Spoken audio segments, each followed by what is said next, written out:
This is a small routing table. This came out of a print shop, so I think they were using it for something like this, like acrylic. This is kind of what I have on here. Whoops, I just realized I moved it. I didn't want to do that. But it looks like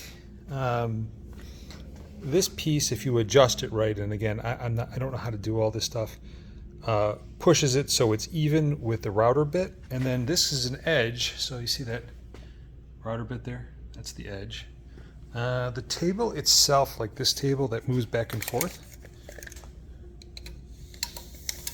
measures approximately, let's say 20, and then the depth on it is about 12. It's a little unit, 220. I'll show you the controls over here, just so you can see it. It's got a VFD in there, air supply. And then back here, which is going to get dark, but I'll show it to you anyways. That's the motor. Let's see if I can. Yep. Looks like it's adjustable up and down. And this has got a little dust collector set up, but obviously this goes into a collector setup, which I don't have hooked up. It's got 4 air actuated. These are hold downs. But here, I'll turn it on. Let's see it running. So you click this on. You can see actually this all went down. See those? All are down now.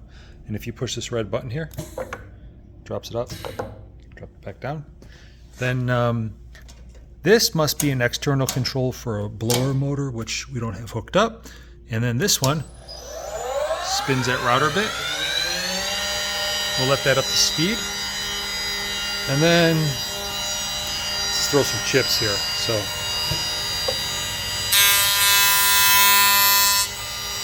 well, that missed. I got it set up wrong.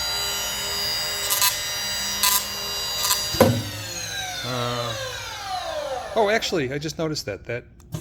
Let me see if I can do this.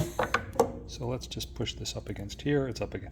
So what I just did is, if you see, this thing kind of came out, and I pushed it up against here, and then I pushed it up against here, the stop.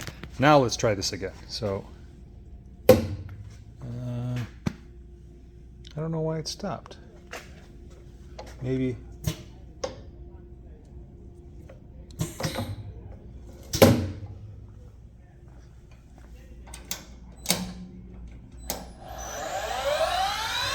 I got no idea. Some safety it's got on there.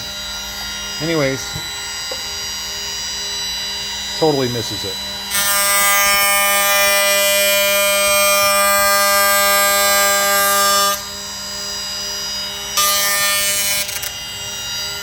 And it's like a beveler, so it beveled the edge, kind of like this. I don't know if you can see that or not. Let me wait. This is, I actually got it caught on there. But it's just a standard router bit, so you could probably change it out with whatever you want. Flip these switches off. Again, it's 220 single phase. A nice little router table. This is definitely going to have to be played with the spread and how these come out and everything else, but I'm sure if you're looking at this, you know how to do that. Got any other questions or concerns? Thank you.